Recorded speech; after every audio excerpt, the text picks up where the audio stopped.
Um, so in the vehicle identity working group, one of the first things we had to do was to agree on our mission, right? Very early on, we spent a little bit of time talking about whether we were just the vehicle identity working group or whether we were vehicle identity and history, right? So after, a few days, maybe a couple of weeks of discussing the matter, and Matthew Jones of IBM arranged a really nice working group for us where a lot of us got together in San Jose.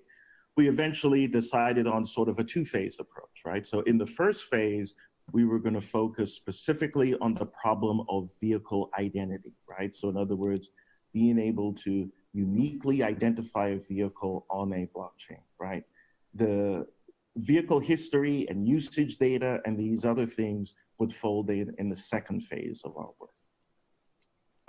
So the core team has been Sebastian Henault. He's been the chair of the group. I've been working with him as the co-chair, which has mostly been, not just contributing to the meetings, but also filling in when he's not available, like today. Todd Gierke from Luxoft has been an immeasurable help. He's really added a lot of knowledge and been very much a thought leader on the group. Dave Luce has obviously been our MOBI facilitator and has been an enormous help. And then Matthew Jones, Lian Kong from VW, and then Joe Bannon from Car Auction Services has joined us recently. There are others, right? I think if I had to put in a list of everybody who's contributed, it would be too long. But this is like, think of this as like one of those Oscar acceptance speeches, right? You can't thank everybody, right? So anybody I forgot, I'm sorry.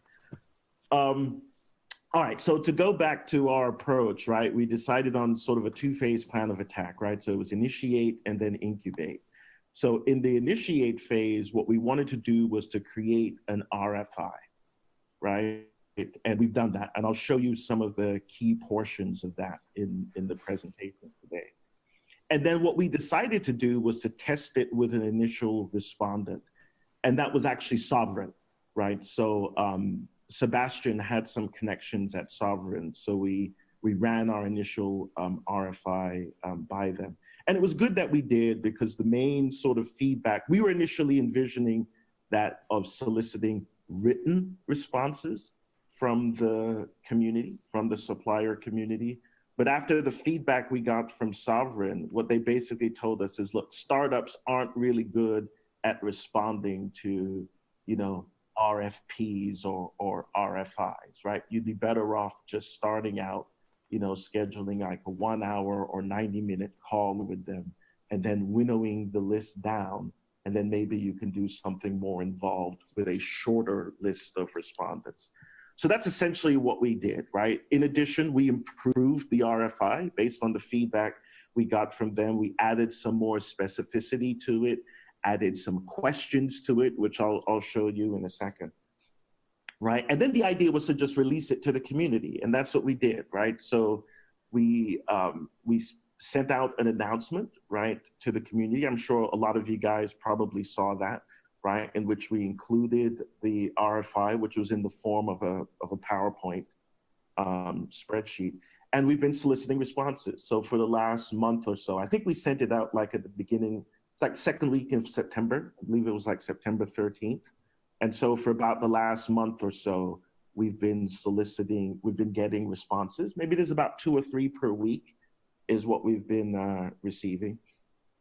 So the idea then with these responses is in the incubate phase, we wanted to choose a subset of those respondents to work with, right, to help us to solidify a standard. And more than likely, it's going to be more than one, right? Because as we're already seeing, there are different people who we feel have strengths in different areas. So more than likely, we'll be working with multiple respondents on them, right? To vote and approve a standard, to create a backlog based on that, and then potentially to work with some of those respondents to develop a reference implementation.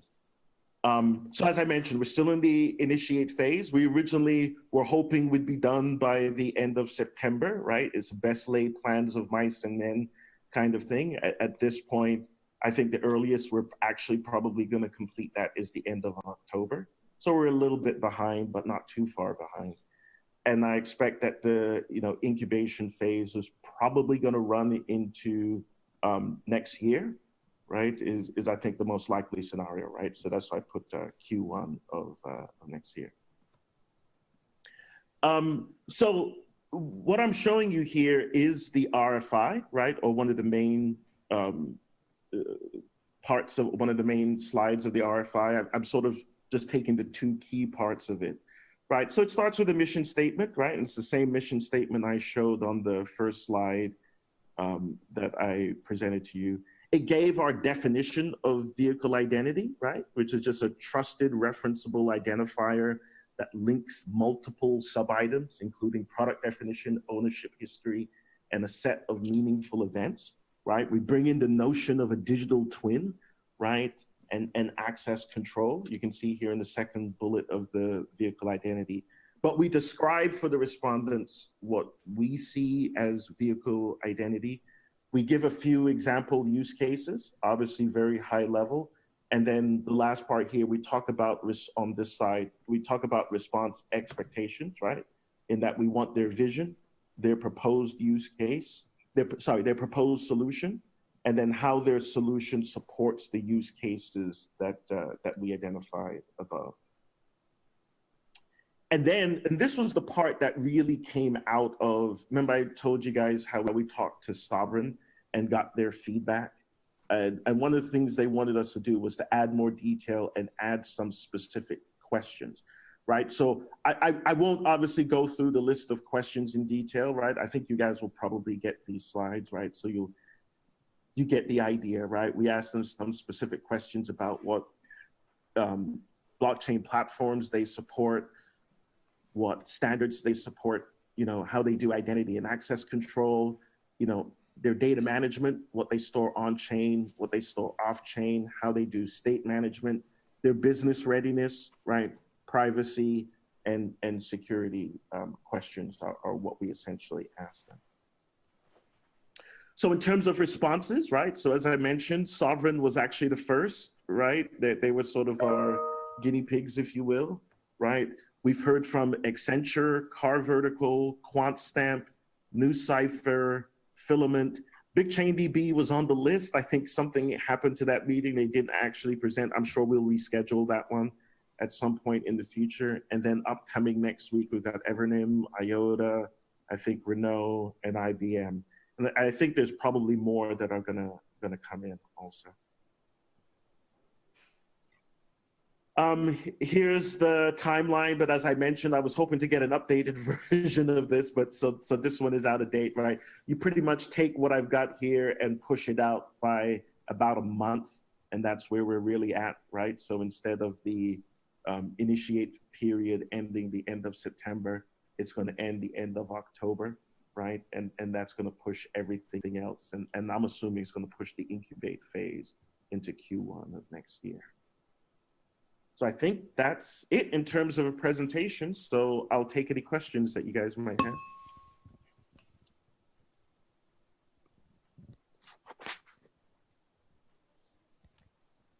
Any questions? Alrighty. Good. All right.